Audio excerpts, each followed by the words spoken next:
საქართველოს პროკურატურამ სამსახურებრივი მდგომარეობის გამოყენებით წინასწარი შეთანხმებით ჯგუფის მიერ დიდი ოდენობით თანხების მითვისების ფაქტზე ორ პირს ბრალდება წარუდგინა. შინაგან საქმეთა სამინისტროში ჩატარებული გამოძიებით დადგინდა, რომ ბრალდებულებმა თბილისში შეპესე ქინდერლი ჯორჯია დააფუძნეს, რომელიც ბიოლოგიურ მშობლებსა და სუროგატ დედებს შორის შუამავალ კომპანიას წარმოადგენდა. ბრალდებულები კომპანიის სახელით ბიოლოგიურ მშობლებთან ხელშეკრულებებს დებდნენ და ვალდებულებას იღებდნენ, რომ მოიძიებდნენ სუროგატ დედებს და სუროგაციის გზით ბავშვების გაჩენას უზრუნველყოფდნენ.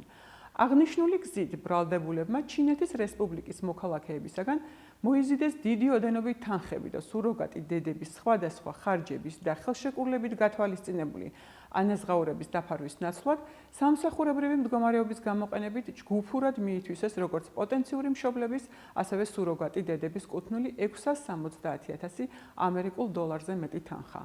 ბრალდებულებს ბრალდება, მათგან ერთს დაუსწრებლად წინასწარი შეთანხმებით ჯგუფის მიერ სამსახურებრივი მდგომარეობის გამოყენებით დიდი ოდენობით თანხების მითვისების ფაქტზე წარედგინათ, რაც სასჯელის სახით და ზომად 11 წლამდე თავისუფლების აღკვეთას ითვალისწინებს. პროკურატურა ბრალდებულებისათვის აღკვეთის ღონისძიების სახით პატიმრობის გამოყენების შუამდგომლობით სასამართლოს კანონით დადგენილ ვადაში მიმართავს.